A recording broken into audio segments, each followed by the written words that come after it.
Good morning, America. Dangerous storms and heat. The plane crashed overnight. Scotty's big win and a big win for us, Adam Sandler.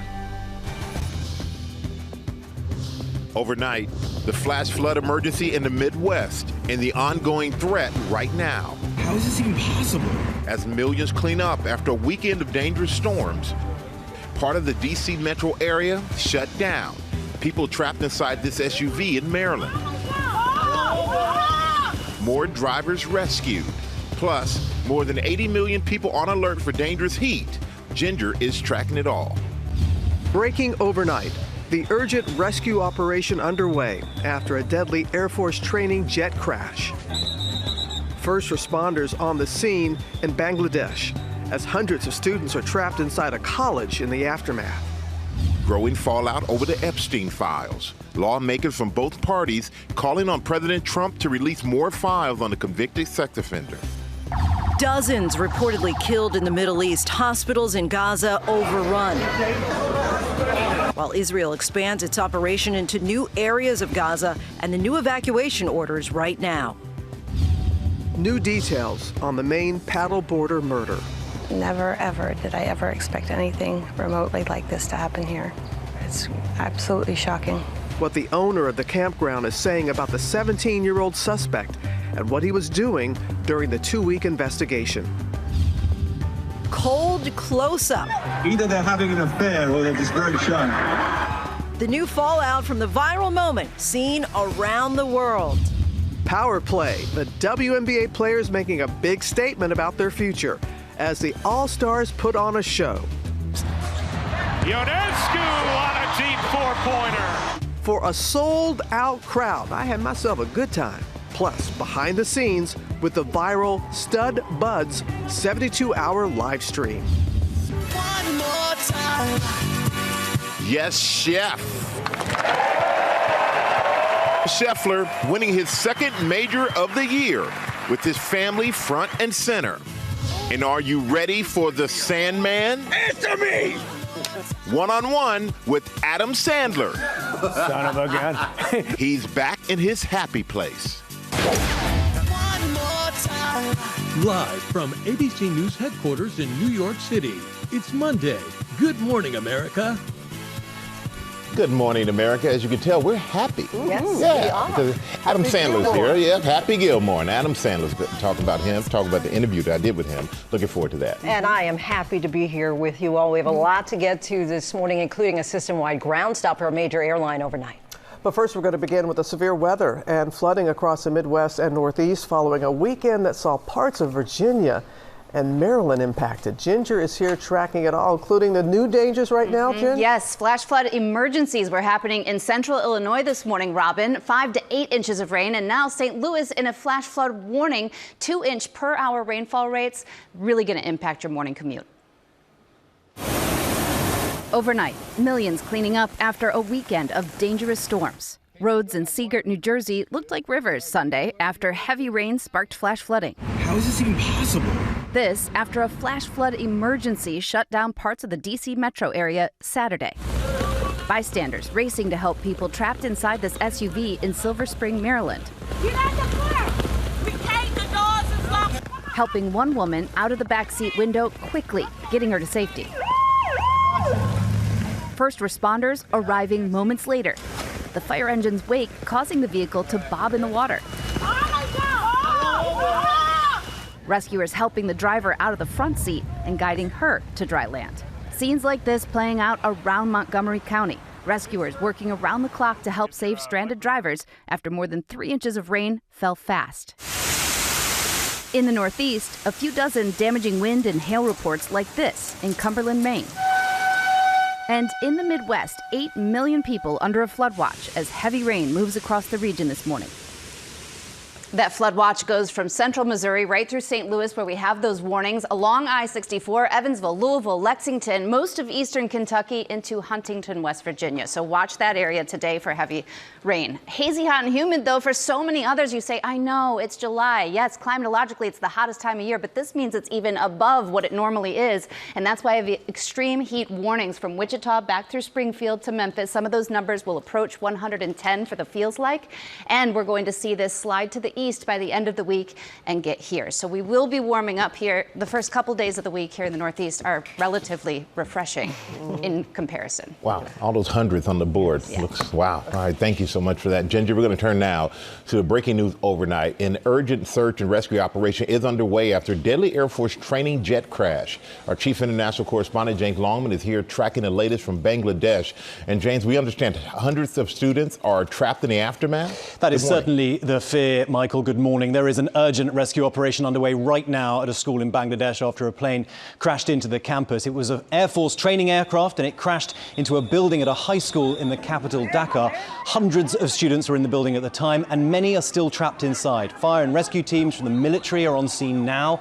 People are being pulled out of the wreckage. The Milestone School has some 2,000 students from elementary to the 12th grade, and this happened right in the middle of their day, with some students taking tests at the time. We know at least one person has been killed and many others injured. The majority have serious burn injuries. There are a lot of parents waiting for news right now, guys. We can imagine, on pins and needles. James, thanks so much. To the Middle East now, dozens of Palestinians were reportedly killed while trying to seek aid as Israel expands its assault in Gaza.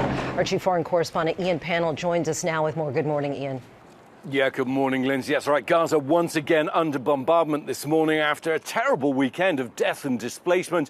And honestly, despite all the talk of ceasefire deals, Israel showing no signs of slowing down its attacks, with civilians paying the heaviest price.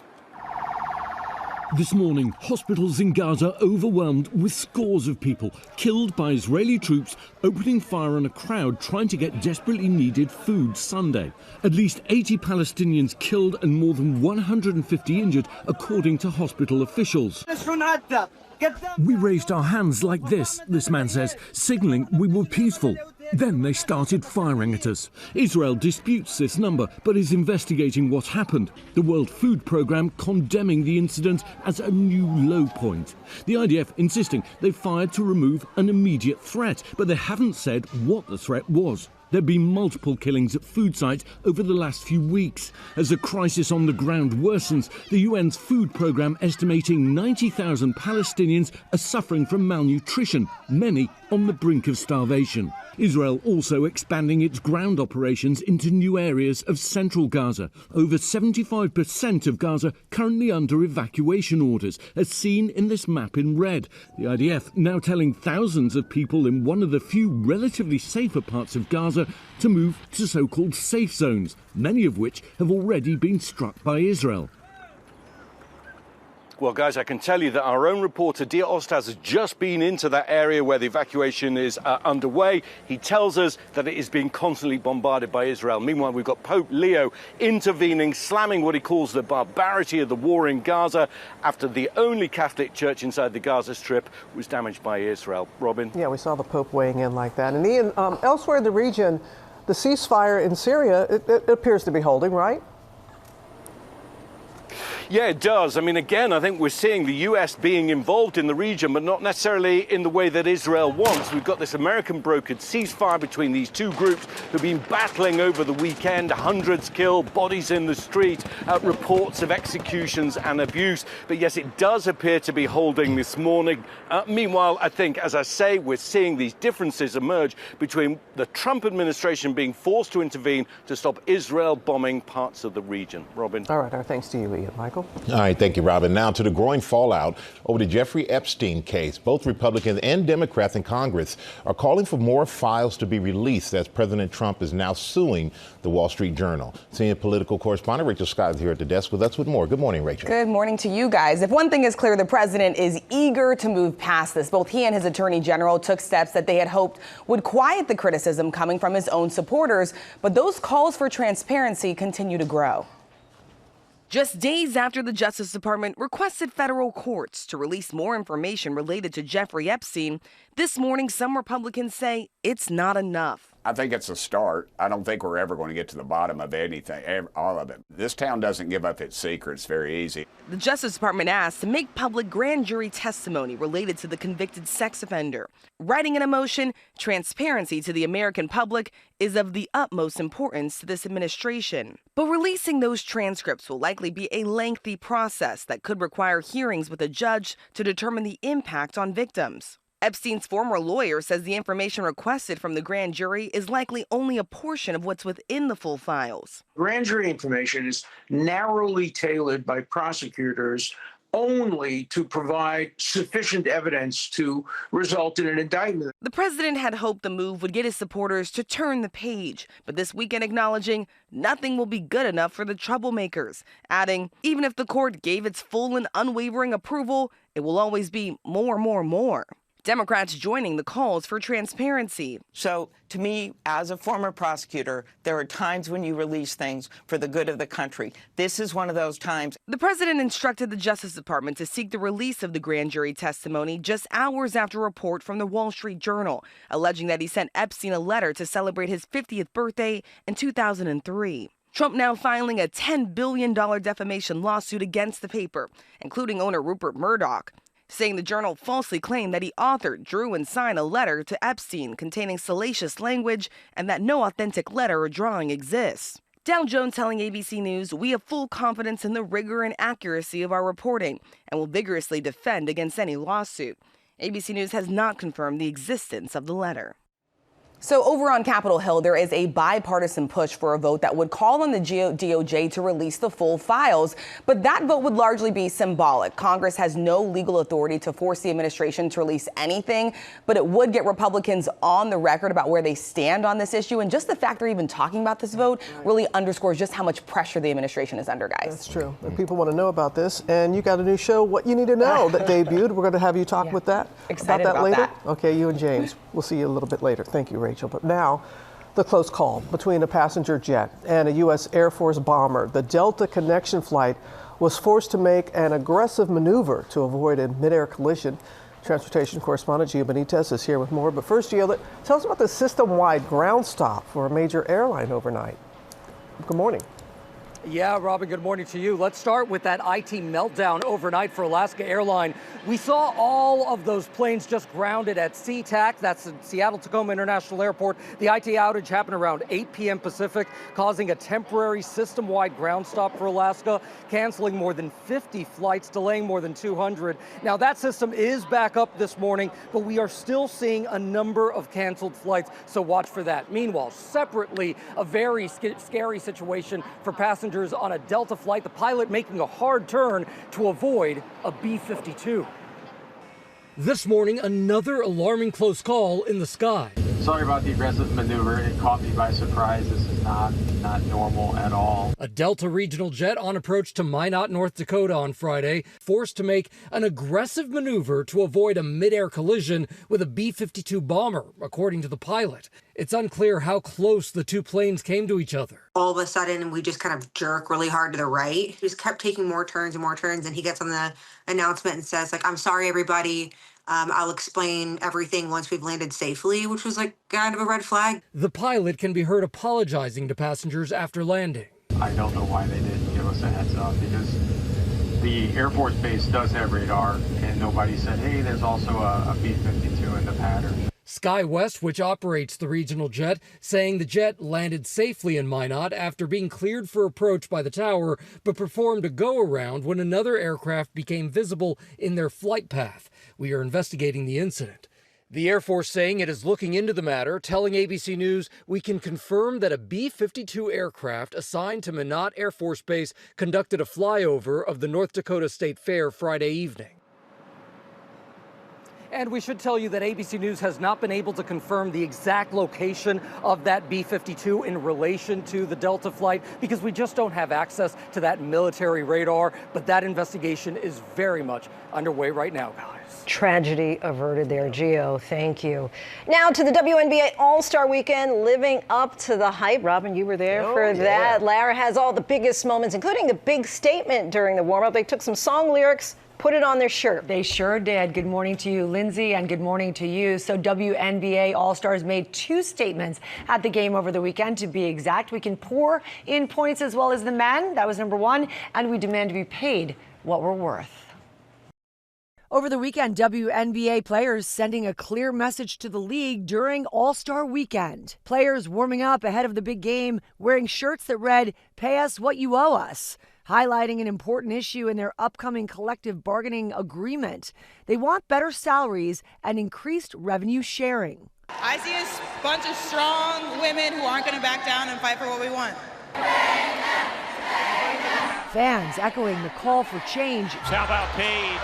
Oh, yeah! The All-Stars putting on an offensive clinic in front of the sold-out crowd in Indianapolis.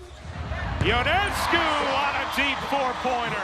Resulting in the most points in All-Star game history, thanks in part to the 4-point shot returning following last year's hiatus. Clum and McBride were both standing in the same 4-point circle. Do you get 8 for that? Team captain Caitlin Clark forced to sit out due to injury. And on the other side of the court, captain Nafisa Collier winning game MVP after scoring 36 points, the most points in All-Star history. I have amazing teammates. I mean, you guys see who's here. Couldn't do it without them, so all the credit to them. The entire weekend was a celebration of a league that's seen its numbers skyrocket this year, starting with the 3-point contest. Another Sabrina dialing in. Stars shining on and off the court, including our own Robin Roberts. All eyes on the Stud Buds 72-hour live stream, hosted by Minnesota Lynx players and close friends Courtney Williams and Natisha Heidemann. Nearly 15,000 fans tuning in to get a glimpse behind the basketball scenes. Who's it? Stud Bud. Their matching pink hair and humor, a highlight of the weekend. We've been having a ball. And the current collective bargaining agreement expires on October 31st, a few weeks after the season ends, after the union invoked a clause allowing players to opt out of the deal 2 years early. And hopefully something will be worked out because the league is doing so well right now. This weekend, Indianapolis. Good time? Whoa, fantastic host city, the Fever, the host team. I've covered a lot of major events, and it was you felt it felt electric. The surge, it's growing. So viewership is up. All these things.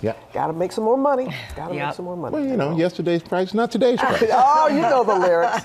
Coming up, Scotty Scheffler winning his 2nd major of the year with his family. He was on fire. Yes. Amazing. Yes. Also ahead, Aaron Katursky has exclusive new details on the main paddle border murder. Hey, Aaron. Hey, Michael. We spoke exclusively to the owner of the campground where both the murder victim and the 17-year-old suspect were staying. She said the suspect had been coming to the campsite for years.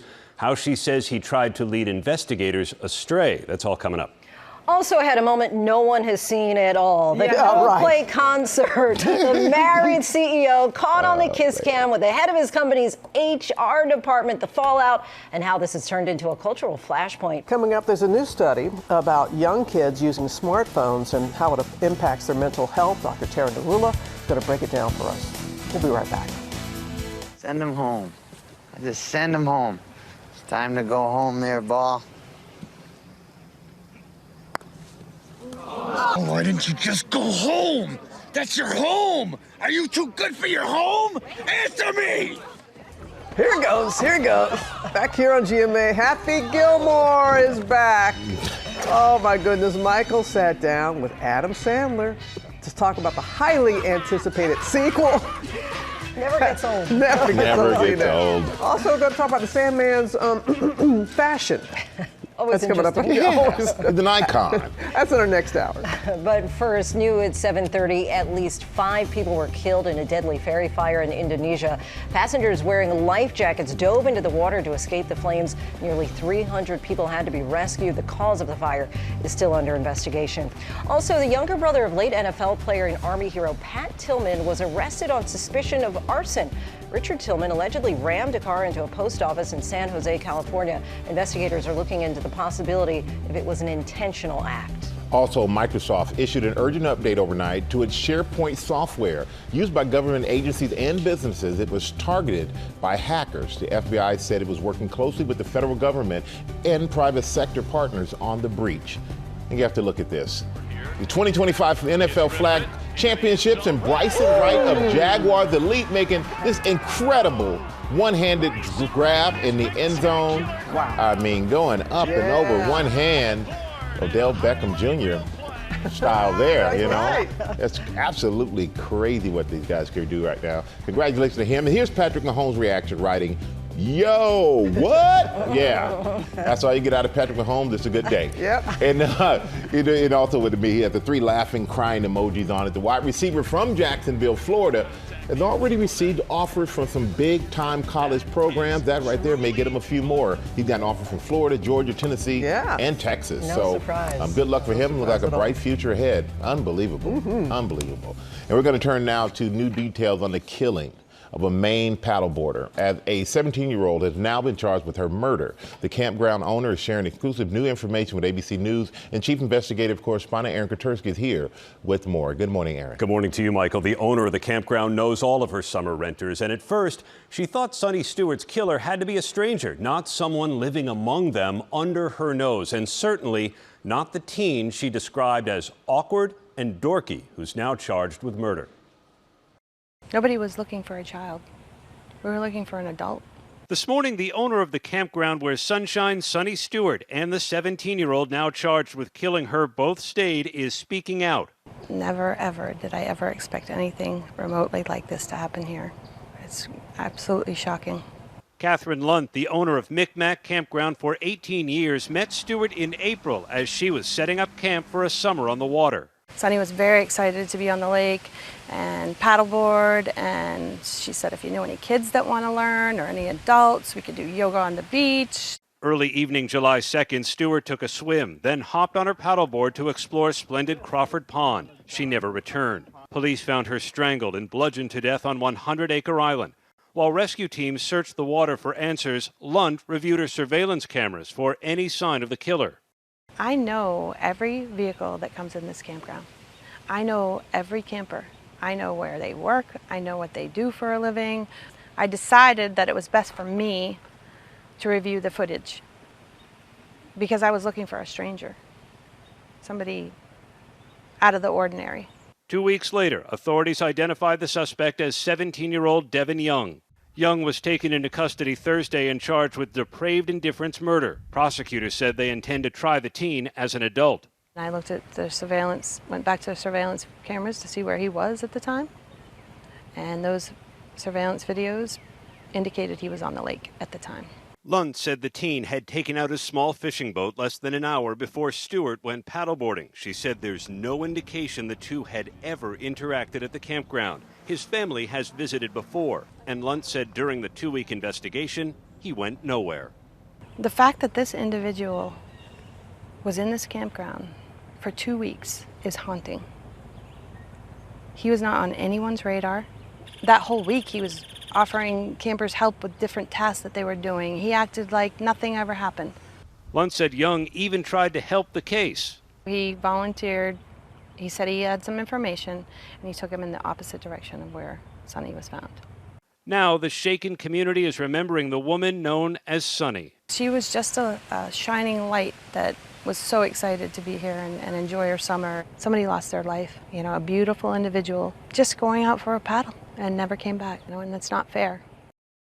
Devin Young has denied the murder charge. We spoke to his attorney, who had no comment about anything the campground owner told us. Police have said nothing about motive so far, and Catherine Lunt said she has no idea what happened on the water or in the woods. Only, guys, that Sunshine Stewart was in the wrong place at the wrong time. This is so incredibly sad on so many levels. And chilling, too. Yeah, it is chilling. Thank you, Aaron, as always. Now we have new details on the investigation into the LA car ramming that left at least 30 people injured outside of a nightclub. The suspect was beaten and shot by bystanders, and now he's in custody. Chief National Correspondent Matt Gutman is in LA with more. Good morning to you, Matt. Hey, good morning, Robin. This was a monumentally chaotic scene. Police are still sorting through it, involving that horrific late-night ramming, dozens of young people hurt, and a melee as bystanders pull the suspect out of his car with someone even shooting him. This morning, police sources tell us a combination of anger and alcohol may have been the motivating factors in that ramming. Multiple victims down from Santa Monica, Vermont. We need to get units here. This morning, authorities investigating that car ramming incident in Los Angeles that left at least 30 people injured. The horror unfolding at around 2 a.m. outside a music venue in East Hollywood when police say a man drove his car into a crowd just standing outside the club. Everyone was looking for their items, their people, their loved ones. According to the police, the suspect had been kicked out of the club, drove away, and then made a U-turn onto the sidewalk and plowed into dozens of bystanders as they were leaving the venue. The vehicle struck a food cart and then came to rest at a light pole. It was an intentional act. After the crash, bystanders pulling the driver out of the car in a rage, beating him, and an unknown person even shooting the suspect before fleeing the scene on foot. Police releasing this photo of the alleged shooter, who remains at large. Police identifying the ramming suspect as 29-year-old Fernando Ramirez, who was taken to the hospital to treat his gunshot wound and then booked on suspicion of assault with a deadly weapon. Now, police are waiting for the toxicology results before formally charging the ramming suspect. If he's charged and convicted, the suspect could face dozens of years in prison, and thankfully, all of the victims are expected to recover, guys. Oh, that was quite a scene there, Matt. Thank you. The viral moment at that Coldplay concert, the Maritech CEO and the head of his company's HR department caught on the kiss cam. Janae Norman is here with the new fallout from the moment that has sparked countless memes and a lot of conversation. Good morning, Janae. Good morning. A whole lot of conversation. The moment at that Coldplay concert going so viral that over the weekend, Chris Martin playfully warned fans at another concert that they could be caught on camera. Ending up on the Jumbotron usually gets people hyped, gets them excited. That was not the case for this CEO and his employee. This morning, growing fallout from the kiss cam moment seen around the world. A married CEO and the head of his company's HR department caught cuddled up on camera at a Coldplay concert outside Boston last week. The two quickly uncoupling, hiding from view as lead singer Chris Martin provided the play-by-play. The clip featuring astronomer CEO Andy Byron and his chief people officer Kristen Cabot quickly going viral, seen millions of times. Now, the tech company saying Byron resigned in response to the scandal, writing in a statement, "Our leaders are expected to set the standard in both conduct and accountability, and recently that standard was not met." The moment turning into a cultural flashpoint. Oh, they did it! Sparking dozens of memes and videos, even spoofed at Friday night's Phillies game. Either they're having an affair or they're just very shy. I'd like to say hello to some of you in the crowd. Martin playfully warning fans this weekend they could be caught on camera. How we're going to do that is we're going to use our cameras and put some of you on the big screen. Some experts say the video struck a particular nerve with so many because of the parties involved. Why this matters to the average person is a sense of justice. They're feeling the cynicism, the hypocrisy, what's going on here. The VP of HR and the CEO think they could even get away with it. No one else in their company could. So a moment like this is the ultimate internet fodder. So the memes and the jokes, they're expected for the two people involved. But of course, a situation like this, presumably a cheating scandal, leaves so many other innocent people, family, co-workers, unfairly, unfortunately, caught up in the fallout. You can't lose that sight. Important to remember, these are still humans, and not everyone was involved. Exactly. All right, thank you, Janae. Now with Scotty Scheffler's domination of the golf world right now, winning the British Open for his second major of the year. Will, you said you were watching. I sure was. Good morning, Robin. Good morning, everyone. How about this stat right here? George, I hope you're watching somewhere, because it took Tiger Woods 1,197 days between winning his first major championship and his fourth. Took Scotty Scheffler 1,197 days between winning his first major championship and his fourth. Scheffler has a long way to go to reach Tiger's 15 major wins or Jack Nicklaus's record 18, but that's the type of generational greatness Scheffler is showing, and in his own words, golf isn't even the most important thing in his life.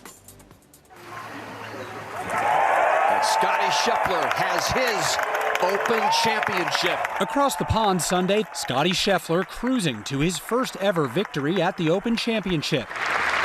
The 29-year-old winning his fourth career major in style and with relative ease, 4 strokes clear of the field.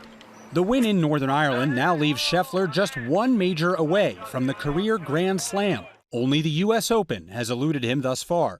I know I wasn't the fan favorite today, but I did hear a lot of USA and Dallas, Texas chants, and so I appreciate you guys coming out to support. Scheffler turned pro in 2020 and has risen head and shoulders above his competition on the PGA Tour. His dominance all the more remarkable considering that, by his own admission prior to this tournament, golf isn't even first in his mind or his heart. This is not a fulfilling life. It's great to win tournaments. It's a lot of fun. Sometimes the feeling only lasts about 2 minutes, it seems like, when you're celebrating, and then it's like, okay, now you got to go do all this other stuff. One of those other things to do, being a hands-on dad. There he comes. No! It's not easy up those slopes. First time learner right there. Scheffler's 1-year-old son Bennett on the loose amid the celebration. I get the feeling that Bennett's going to grow up with a lot of hardware around him. Scheffler also recognizing the hard work he's put in to get to this point and adding he does not take his top ranking lightly. Now he's got a new trophy for the growing collection plus a $3.1 million cash prize. Scheffler says he's living his dream as a golfer, which is only part of a full life for him as a man. This is amazing to win the Open Championship, but at the end of the day, having success in life, whether it be in golf or work or whatever it is, that's not what fulfills the deepest desires of your heart. The family man Scheffler back on dad duty after those few minutes of celebration, and you saw Bennett running amok on the green. Check out this photo here. Bennett seeming to go, what, like it's hard? If you zoom in there, the family celebration, he's like, we do this all the time. Oh, that's adorable. Yeah, Thank good for you. him, though. Yeah. You got it. Yeah, we'll be right back.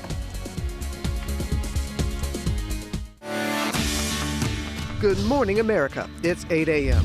The flash flood emergency in the Midwest and the ongoing threat right now as millions clean up after a weekend of dangerous storms. How is this even possible? People trapped inside this SUV in Maryland. As more than 80 million are on alert for dangerous heat, Ginger is tracking it all. The Super Nanny's new mission. This is Megan angry. Look, angry. Look. Jo Frost shares her lifelong struggle with anaphylaxis, the potentially life-threatening allergic reaction. Her call for action to help protect children who are living with the condition. This morning, the brand new ABC News show that just dropped. It's What You Need to Know. Rachel Scott and James Longman are here live to tell us all about it. And we're feeling extra happy this morning. So long, sucker. Because Adam Sandler is gonna rock the house. That's your home. Are you too good for your home? Talking Happy Gilmore 2, his famous fashion. I'm looking at your outfit. Yeah, it's disgusting, yes. And why he brought Happy out of retirement after nearly 30 years. It's a hole-in-one kind of Monday morning, as we say. Good morning, America. Yes. Live from ABC News headquarters in New York City, it's Monday. Good morning, America.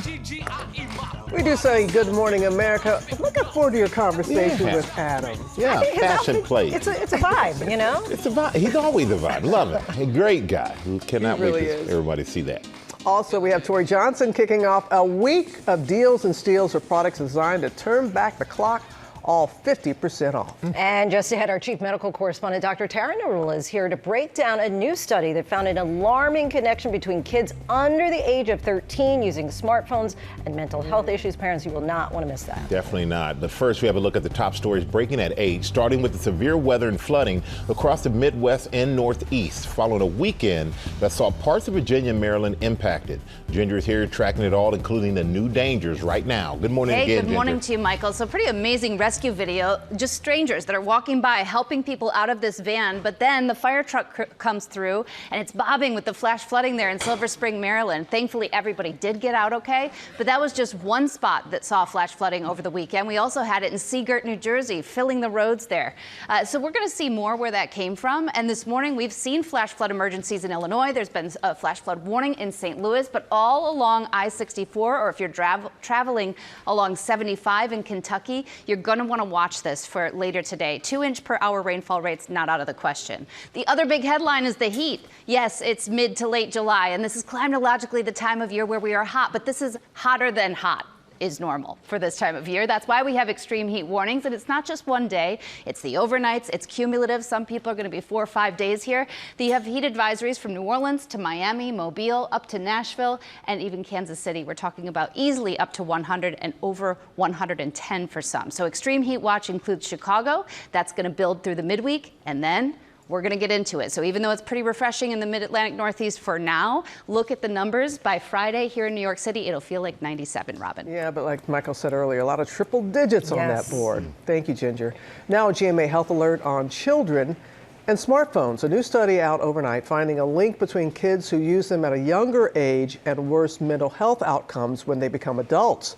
Oh, our chief medical correspondent, Dr. Tara Narula, is here with more. I don't think this is too surprising for some folks. So what are the findings here? This is a topic that so many parents like myself, I have a 9-year-old and a 12-year-old, are dealing with as our kids are using phones for education, socialization, and all kinds of reasons, and asking, when can I get a phone, getting them at younger and younger ages. Unfortunately, with this social experiment that we are conducting, we're now realizing that there may be long-term health impacts from research. So this research study looked at 100,000 individuals who they surveyed who were 18 to 24 years old. They asked them, when did you get a smartphone? And they asked them about a whole host of mental health symptoms. And they found that those who had a smartphone before the age of 13 had worse mental health outcomes. And by that, we mean they reported more suicidal thoughts, more feelings of aggression, more feelings of detachment from reality, and hallucinations. When they looked specifically at both genders, both reported decreased self-worth and self-image. Girls, decreases in emotional resilience and also in their lower confidence, and boys, they reported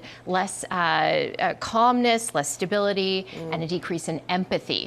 One specific statistic, so 48% of girls who got their phone before the age of 13, around age 5 or 6, reported suicidal thoughts, as opposed to 28% who got it over the age of 13. And what drove this, Robin? Well, not surprisingly, social media was a big factor in a lot of this, as was poor sleep, deterioration in family relationships, and cyberbullying. So a lot of issues around giving phones to kids under 13. Yeah, you're connected on the phone, but you're not connected in person to your family, it seems like. But what's the takeaway for parents with this? Well, number one, I think, is social media. The longer we can push off allowing our kids to be on social media, we are learning, the better. I think lots of families are getting creative. We did a story here, I know, Becky Worley, on landlines, right? Flip phones for kids may be an option so that they can have access to communicating without all the other things that come with smartphones. The American Academy of Pediatrics has a whole host of information that families can use, a family media plan, and actually something they call the 5 C's. So the first C is child, so knowing your child. What are they interested in? Why might they be wanting to use a phone? Are they artistic or musical? Content, what kind of apps are they interested in using? And how do we show them how to steer away from negative and inappropriate content? The third C is calm, so finding ways to emotionally regulate that doesn't involve the phones, finding ways to fall asleep at bedtime. The next C has to do with crowding out. You want to make sure it's not crowding out other things like physical activity and homework. And the last is communication, open lines of communication with your kids about this. Let my son tell it. He's the only 11-year-old in the world who doesn't have a phone, but I'm glad. Mine does not either. No social media, no phone. But what do you think parents can do in order to model healthy behavior when it comes to the phones? So certainly parents putting their phones down at meal times and connecting with their kids eye to eye, having conversations, keeping the phones out of the bedroom, putting on the do not disturb on your phone, and then watching with your kids. I know in my house, we have an iPad rule where it stays out of the bedroom for my daughter, and she has to log it in and out like a library book. She's only allowed to use it for about an hour and a half each weekend day. Yeah, and when she's on the treadmill on the weekends. No, not on the treadmill. Okay, because I remember. Only music on the treadmill. Not watching anything. All right. But kudos to you both. Yeah. I know it can't be easy. It's not. It's a battle. It's not. Yeah, but great that you do that. But thank you, Dr. Narula. I really appreciate it. Now to the wrap battle. Americans can't get enough of the McDonald's snack wrap. Fans of the fast food favorite love the comeback menu item so much that its popularity has actually prompted a lettuce shortage. Low stock on lettuce after only 11 days of returning to the McDonald's menu. According to the Wall Street Journal, McDonald's told some franchises to hold off adding that shredded lettuce to other sandwiches in order to preserve the supply. The company says the shortages, though, have now been resolved. Go and eat your lettuce wrap. Tragedy averted. That's right. All right, from that menu to the GMA morning menu. Super nanny Jo Frost on living with anaphylaxis and her mission to raise awareness of the life-threatening allergic reaction. You'll see it first on GMA This Morning. Also ahead, the early reviews are in for Fantastic Four. More details ahead in Pop News. Plus, my one-on-one with Adam Sandler, talking about why he decided to bring Happy Gilmore out of retirement after almost 30 years. And Lara's with Tori Johnson. Hey, Lara. Yes, Michael. So Tori is bringing us deals and steals from top skincare and body care brands. Can you tell I'm excited? They've turned back the clock. We are kicking off the deals with savings that you will love. We're talking $7.50. That's the starting price. You heard it here first, folks. Stay with us. Good Morning America. Getting glam. Let's go.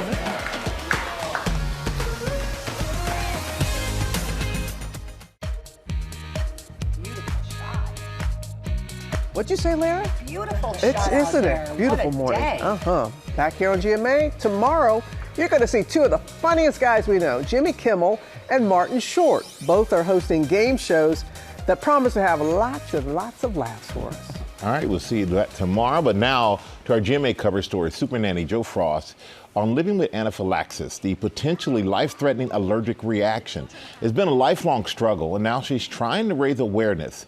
Trevor Alt sat down with her and joined us now. Good morning, Trevor. Good morning, Michael. And people, of course, know Jo Frost as the super nanny, tackling all those difficult family dynamics. But she's now opening up to us about her own condition, how she has had more of these extreme allergic reactions than she can count, and how millions of people, including many children, have to stay vigilant everywhere they go.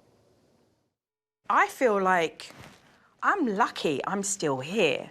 This morning, super nanny Jo Frost opening up about her battle with anaphylaxis. You got here and you did a little bit of a sweep.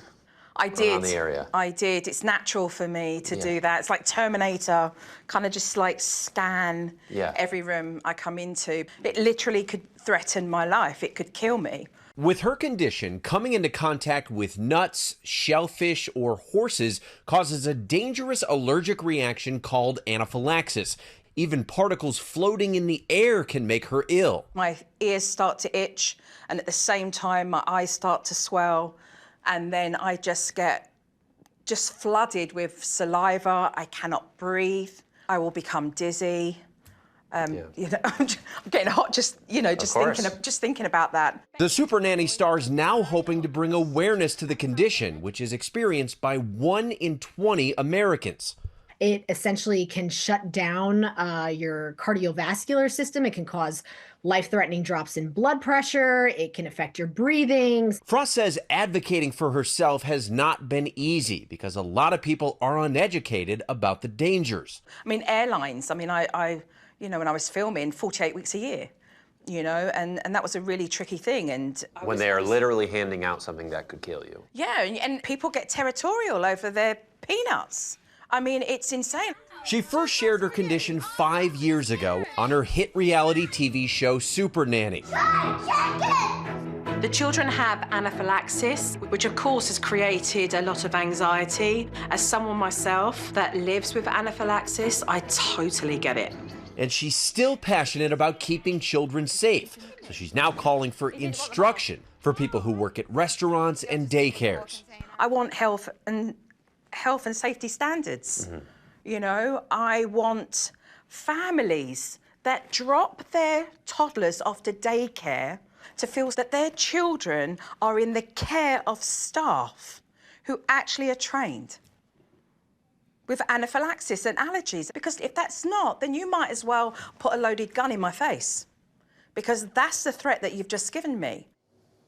Now, the immediate treatment for anaphylaxis is epinephrine, often through an EpiPen. And Jo says she always has 2 of them on her, including during our interview. For people who don't have the condition, she says it's just crucial to be aware and to also have a person's back if they ask for these accommodations. That support could save their life, guys. Yeah, definitely. All right, thank Really you so good much message, for that. yes.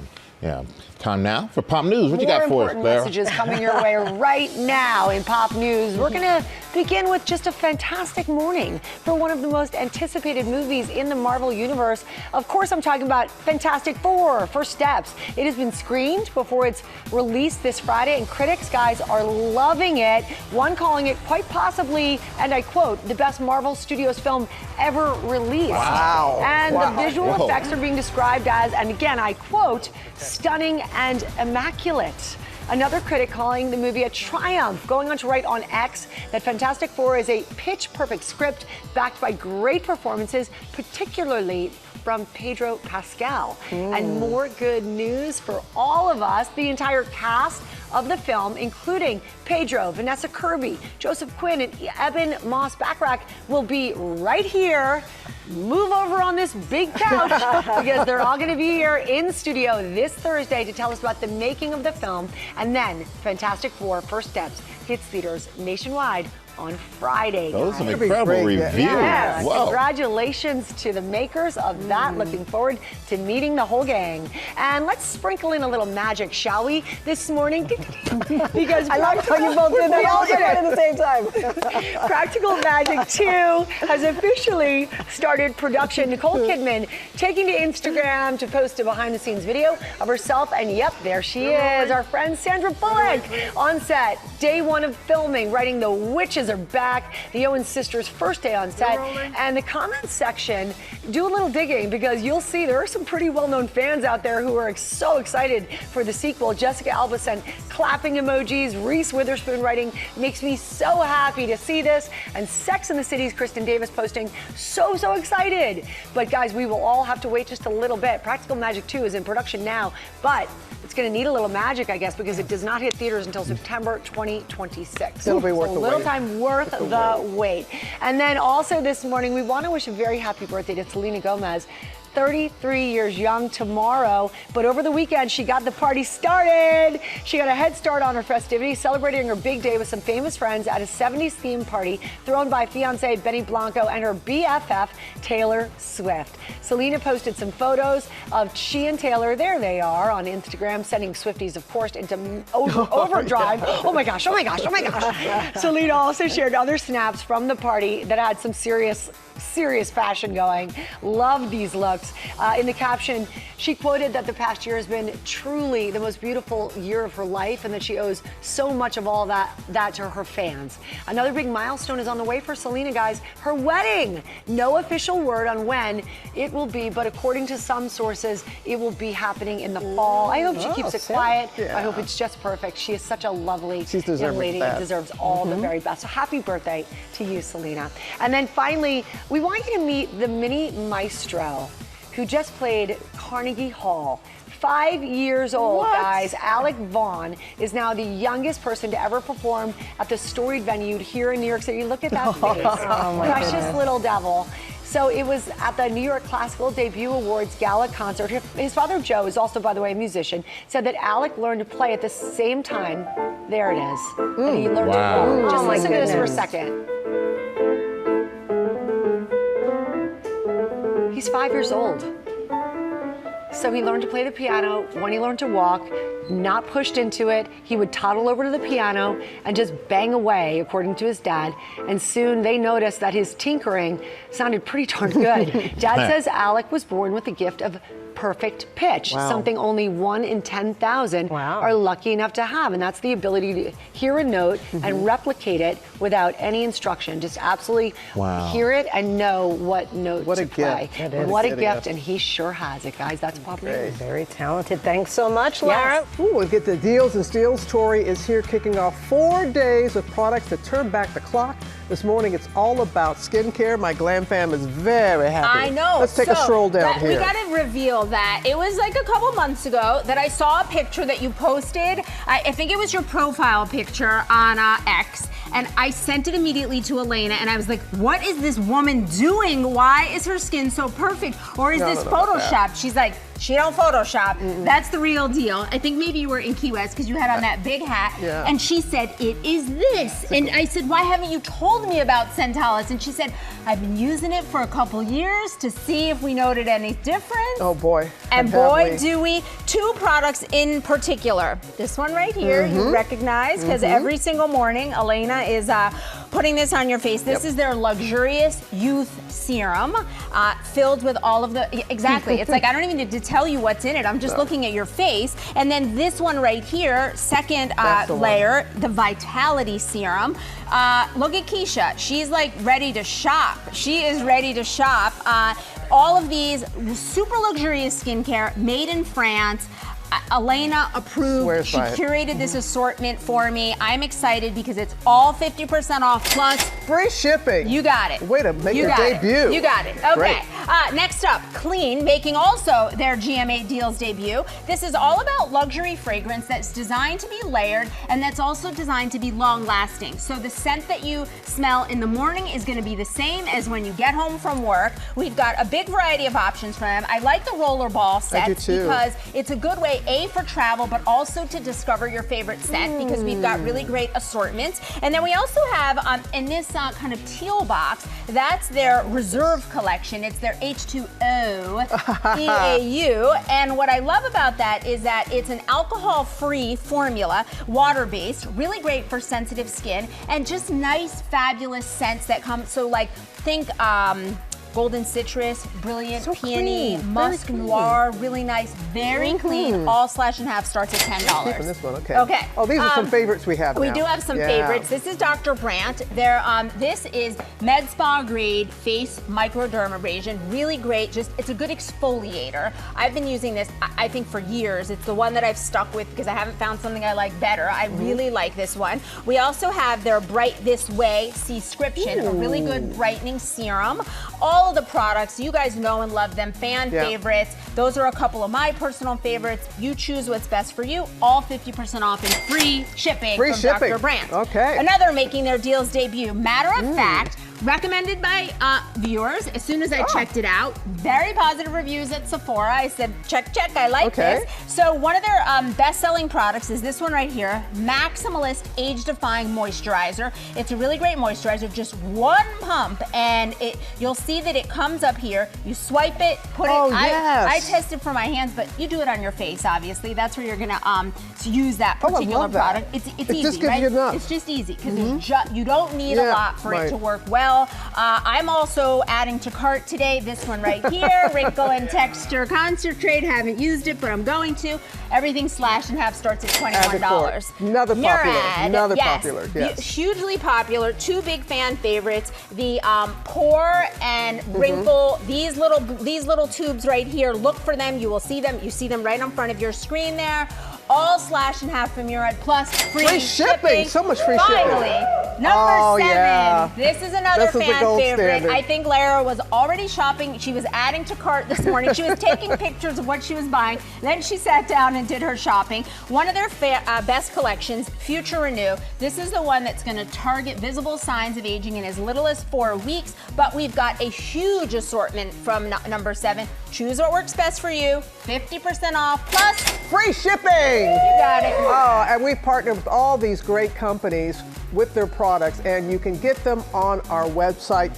You're just getting started. You're going to be back tomorrow. We got it all week long. We're going to turn back the clock. Coming up, one-on-one with Adam Sandler. Michael does that. Come on back. Add to cart. Add to cart. Welcome back to GMA, live from New York City. Welcome back, everybody, and we're going on the green this morning with the one and only Adam Sandler. I got a chance to sit down with him to talk about the highly anticipated Happy Gilmore 2. So excited about that. His fashion sense, and yeah, he's a fashion icon. Yes, and why this sequel is going to be a hole-in-one. So long, sucker. It's the hilariously offbeat, endlessly quotable 90s classic that helped make Adam Sandler a comedy superstar. That's your home! Are you too good for your home? Answer me! Now, nearly 3 decades later, Happy Gilmore is hitting the links again. But even when you're at the top of your game, you can always shank one. Happy Gilmore sucks? Oh, eat a bag of... It's been 29 years. It's one of my favorite movies. Thank you, Stray. Why'd you bring Happy out of retirement? And when I walk down the street, a lot of times people would say, are you ever going to do Happy Gilmore 2? And for 28 years, I was like, what are you talking about? No. And then all of a sudden, I was like, maybe. So where's Happy now in his life? What's going on? He's older. He's a little thicker, as you can tell from one of these camera angles. Son of a gun. As we all are when we get older, yeah, man. But this is getting atrocious. But Happy Gilmore's life is isn't perfect right now at the beginning of the movie, and he's a family man, and he's getting back into the golf game. I'm a little intimidated. All these guys hit it big now. The cameos in this movie. Yes. I'm watching the movie, and I'm like, it's who's who? Bad Bunny. Yes. I see my guy Travis Kelce pop up. Yes.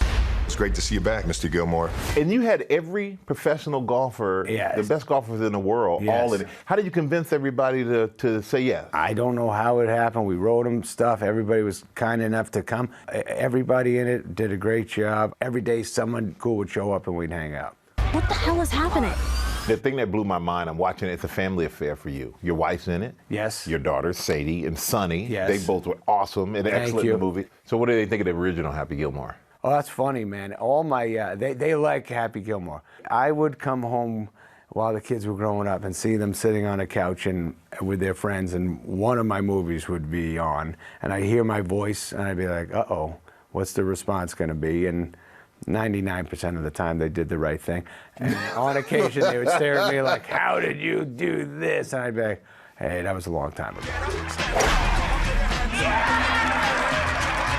I'm looking at your outfit. Yeah, it's disgusting, yes. But it's a style. You're dad chic. It's am like chic, yeah. they call this the trend, the Adam Sandler summer. So what is the key to your signature look? Comfort, what fits. It's slowly getting difficult. Every day it's a different adventure with the fitting. But I am curious, what would it take for you to get into a tux? If I get an invite to something that requires a tuxedo, my initial reaction is so mad. I'm so mad. Even though it's going to be around nice people and all that stuff, I'm just like, I got to have first of all, I got to have a guy come over and measure me and then make the tux and put it on me, and then it's itchy and I'm in a bad mood. Well, you know, the only reason I'm in a suit because I'm here at work. But this suit looks good on you. I have an Adam Sandler summer all the time. Come on, show us the Yeah. pics. I don't believe to that. prove it. I got pics like that. Come on. I didn't bring them to work today. But you know, Adam said, you know, the outfits are comfortable. Adam Sandler's comfortable. Yeah. He makes us all happy. That's perfectly sad. He's Yeah. the best. He's just the best. He's And a good Happy guy. Gilmore is him. He is happy, and we are happy that we have Happy Gilmore 2. Yes, Going to be give it up. released globally There you go. on Netflix on July 25th. Make sure you check it out. Tonight on Hulu is the premiere of a new true crime docuseries called Trophy Wife: Murder on Safari, looking into the headline-grabbing case of Larry Rudolph, a wealthy dentist with a taste for big game hunting and even bigger secrets. But did he kill his wife on an African safari? You can learn more and check it out tonight on Hulu. Now to Sterling K. Brown. He is on a roll right now. He has the 2 Emmy nominations for the series Paradise as executive producer and lead actor. Loved that show. Yes. And now he's also starring in another new series called Washington Black. Maggie Ruley's in London with more on that. Good morning, Maggie. Hey, Lindsay, good morning. Yeah, well, I recently binged Paradise, so guys, I was so excited to sit down with Sterling K. Brown, and we got the chance to chat with him alongside his co-star, newcomer Ernest Kingsley Jr., who told us Sterling is a mentor on camera and off. An action-adventure, coming-of-age tale. Washington Black, starring Sterling K. Brown and Ernest Kingsley Jr., I'm going to fly. Change the way people travel the world.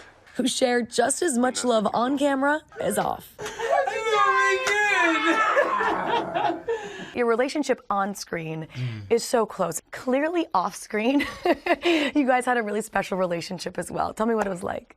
I mean, this guy is incredible. I think just meeting someone who leads with love and grace and, like, just the level of energy and positivity. I've recognized this young man as a kindred spirit almost immediately. He's a beautiful soul, and the character is a beautiful soul, right? It's a story about a young man who really just needed the opportunity.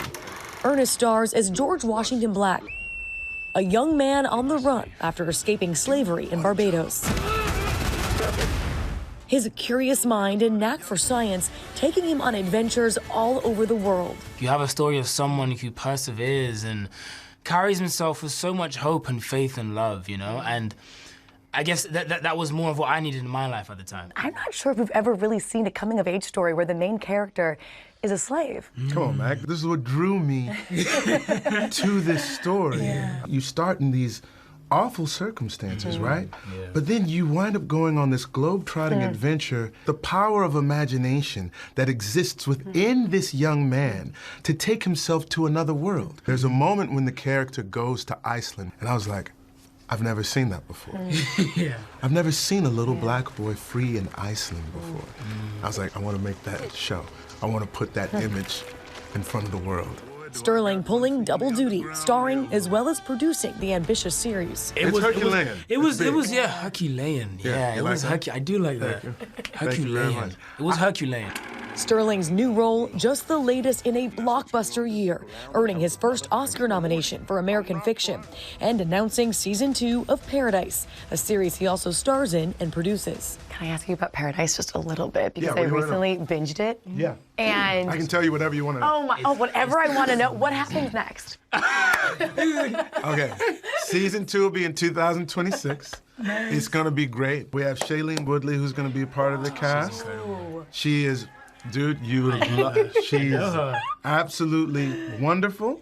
You're going to see what life has been like outside of the bunker, right? At the end of the season, you see Xavier going off to find his wife. Will he find his wife? Will he not find his wife? Let's hope he does. I'm hopeful. I'm going to cross my fingers and wish for the best, but I don't know.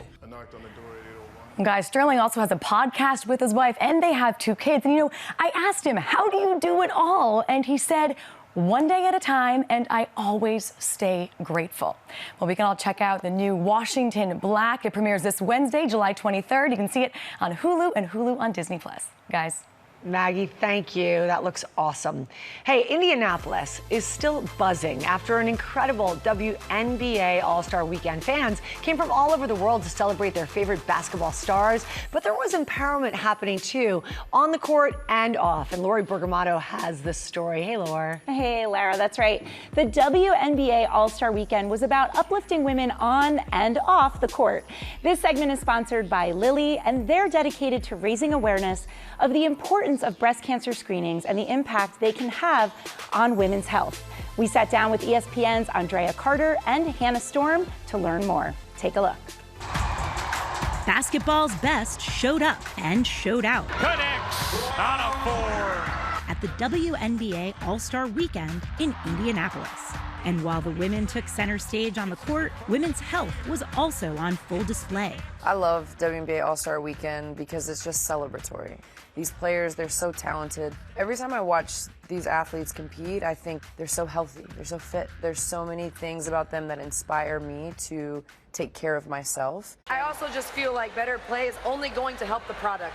The host of WNBA Countdown on ESPN and former college basketball player Andrea Carter is also a spokesperson for our sponsor, Lilly. Oh my gosh, you got 60? Joining players like Juju Watkins here at this interactive pop-up in the city's famous Monument Circle to highlight the importance of breast cancer screenings, offering resources, guides, and information to turn awareness into action, a basketball challenge area, and a community mural wall for dedications and words of encouragement. Raising awareness for breast cancer and the importance of early detection is really important to me because breast cancer has impacted people that I love. These are 3 Lady Vols that were very close to my heart who sadly lost their battle with cancer.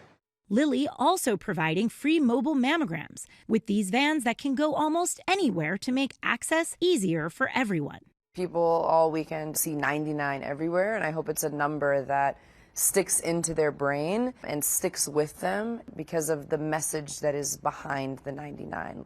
Early detection can lead to a 5-year survival rate of up to 99%, which is such a great number. It's such a strong number. It's such a strong message. Someone who knows that message all too well. Going to college here, of course, Indiana has such a piece of my heart. ESPN's Hannah Storm, the host of SportsCenter and Lilly spokesperson, was diagnosed with breast cancer after a routine screening last year. I was diagnosed with DCIS, so that's ductal carcinoma in situ, the earliest form of breast cancer. I was able to have a surgery called a lumpectomy. I did not have to have radiation, and I was cancer-free after my surgery. So I can attest to the power of 99 and early detection. Hannah says she has no family history of breast cancer, and while the diagnosis was shocking, She says early detection was key in her treatment. Right after I got diagnosed with cancer, I called a doctor, and her first words were, "You're not going to die from this."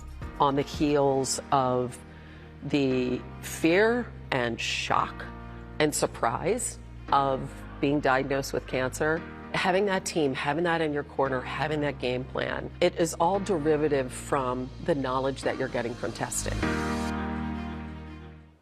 With just one van, Lily was able to provide mammogram access to over 100 women throughout the weekend. To learn more about the 99 campaign, go to GMA's social pages and make sure to tune in to GMA3 to hear more of Hannah's story. Oh, we love our Hannah. Thank you, Lori. That's you. great. Hey, coming up on Good Morning America, Rachel Scott and James Longman are with us live to tell us about their brand new show, What You Need to Know. Welcome back. A brand new ABC News show just premiered this morning on Disney+. It's called What You Need to Know, with senior political correspondent Rachel Scott and chief international correspondent James Longman, and they're both here. Give it up for these two. Come on. I mean, they're debuting a new show like that. That's exciting stuff. It is. You were on the first show that debuted this morning. Can you just give folks an idea of what they can expect? I was indeed. I was up at 2:15 this morning to come in early to do it. I love my time zone in London. I got to say, I don't love your time zone. But the whole team, you made a special effort. Yeah, it dropped this morning, 6 o'clock this morning on Disney+. And look, this is basically the news in under 10 minutes. That's what we want to do. We want to give people like a bite-sized, just kind of summary of what's happening in the world. We've got the main headlines, entertainment, kind of fun stuff that we've seen that we like the look of. And I think most importantly, Rachel and I just want to take you out with us on the road to show you kind of what we do. And you're not going to be behind the desk all the time. Absolutely not. Okay, so that's the morning. You're going to be debuting in the fall an afternoon version of this. This is the first original news programming on Disney+. Are you really hoping to just reach a different type of audience here? Yeah, we're always hoping to expand our audience, of course, at ABC News. But ABC, of course, already has such a large platform on Disney+. And so we're hoping that from the morning to the afternoon, you really feel like it's a conversation that is passed throughout the day. You're getting up to speed on what you need to know, those top headlines.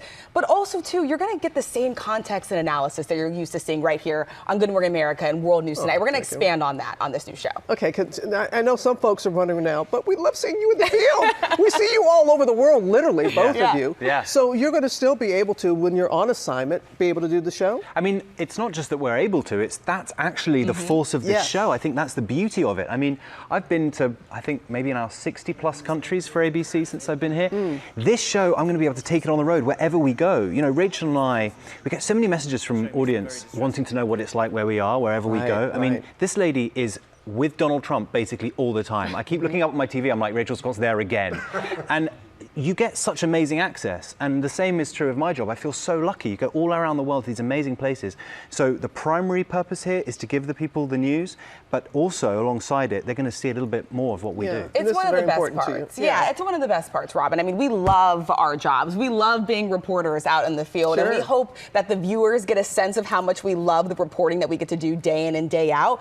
But wherever we go, you're going to go too, right? So whether that's the front lines of a foreign conflict, whether that's at the White House, on a foreign trip, we're going to bring the viewers along with us. And I love that the show was designed in this way. And people love that it's designed in 10 minutes, because we're thinking about people are really busy and they want to know what's going on. They want to be able to go out and there's a topic that's being discussed and they are aware of it. But how is it working together? It's the first time. Oh, look at that. It's been so fun. It has been so cool. I mean, we don't spend really any time together. No, not actually, because we're so far apart, different time zones. Yeah. And so it's been awesome getting to learn from James, getting to talk to James all the time. We're like texting buddies. Yeah. I'm like, hey, I'm getting married in a couple weeks. Can you give me some advice? Well, tell me what's going on. September wedding. September wedding. Yeah. And I got married in September. You got married in September? Yeah, I did. So thank you. Yeah, I did. Yeah, right. I remember it's coming up on 2 years already. So no, it's been really, really nice. And, you know, we come from different parts of the reporting newsroom, but I think we both feel very passionately together. We want to make this,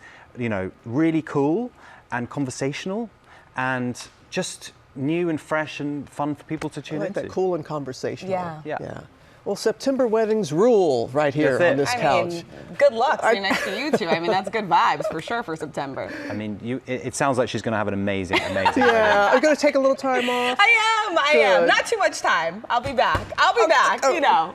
All right. Well deserved. But this is very exciting for us and for you. So thank you so much for letting us kind of have a little peek sneak like that. So you can watch What You Need to Know streaming weekdays exclusively on Disney Plus. Yeah. You know, before we go, we have a shout out to our beloved Gary Minor, whose retirement was celebrated over the weekend. And Tori Johnson, unfortunately, couldn't make the party, but you posted these photos celebrating Gary in spirit. The team brought along a cardboard cutout of Tori, of course, and had some serious fun. Do we have the one on the beach? Yes, the beach is so Please, good. the beach. Get to the beach. The beach. We're getting there. You got a hat on now. Come on. I did have the best time. I did have the best time. Looking good, girl.